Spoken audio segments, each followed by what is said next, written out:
Hello and welcome to Indiana Arts Desk. I'm Marcus Jackman. Coming up tonight, guidelines for a scholarship competition in the arts. A Muncie native returned this weekend for a Muncie homecoming and the arts calendar. But first, there was nothing really unique in terms of gallery space, and we really wanted to push the technology in terms of what was available for gallery space and really make this kind of a model for future ways to interact in galleries. That's Jay Zimmerman of Ball State's Counseling Center and the faculty sponsor of a grant project between Ball State Center for Media Design and Mitchell Place Gallery in Muncie. Their goal, to put the experience of a small art gallery online. The grant is from the Lilly Eye Communications money. It's being administered through the Virginia Ball Center. Mark Miller is the student team leader for the project, which involves creating a digital mock-up of Mitchell Place through which visitors can stroll online as avatars. That's a character that represents the user in the digital world. He's in his underwear. What was his name again? This guy's Donald. You have to wear some sort of clothes. Yeah, I love it that he has tidy whities. That is classic. And then just by clicking, you'll be able to walk around the gallery with your custom character. That's pretty cool. We're really trying to push different types of interactivity to enhance the art gallery experience. We're going to have sort of little avatars of the artists available.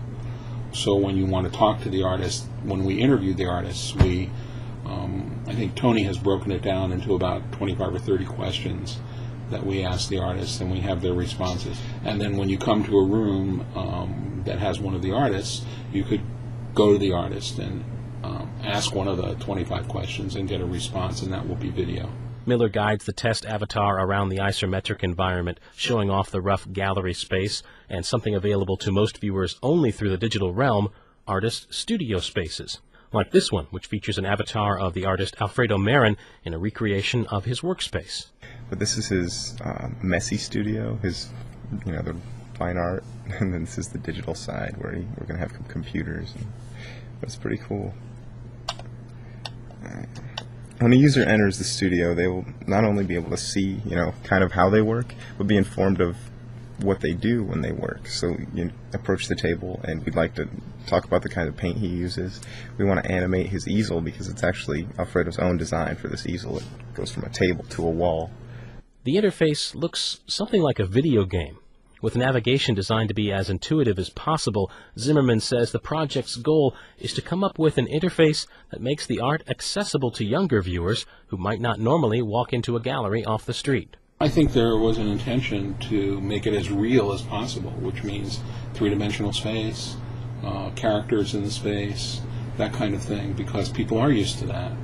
The generations coming up are used to that. So if I'm 18 years old and I'm wanting to, and you're wanting me to explore the arts, and you're wanting me to explore the arts on the web, then you better make it a space that attracts me, brings me in, holds me, has some interest for me, and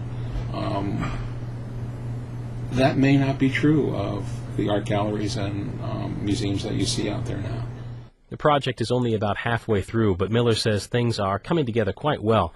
It's difficult to explain exactly where the project is, he says, though, because everything is having to be completed at more or less the same time. In the end, something like this, Chad's, all the hours he spent illustrating a lobby or recreating an artist's studio digitally in Illustrator, that's coming together with the Flash isometric interface and all the character design. It's everything at the head of a pin, and it all has to work together perfectly. So, lots of hours. Zimmerman says one of the goals of the project has been to keep things small and streamlined so a person without a super-fast computer would still be able to enjoy the virtual art gallery. That, plus all that they're trying to do for the project, has meant a lot of innovation, says Miller. Their work in new media at BSU is a good starting point, but he says the gallery project quickly demanded more than the manuals or their professors could provide. I'm not sure about the other projects, but with ours, there's really no one around here that you could ask about this type of thing. I know Chad is way beyond some of the illustration work that they've done in class, or teachers really they don't go into depth about that. As far as Flash goes, this is way, way past. I mean, I get advice from people like in Australia on how to do something just because it's the only place you can go to get it. Zimmerman says one of the last things involved in the project might be to write some manuals about how to use programs like Flash in these new ways. Although it's doubtful a relatively small venue like Mitchell Place would be able to maintain such an extensive virtual gallery and keep it updated, Zimmerman says he hopes their project can become a prototype for what's possible when you blend art with new media.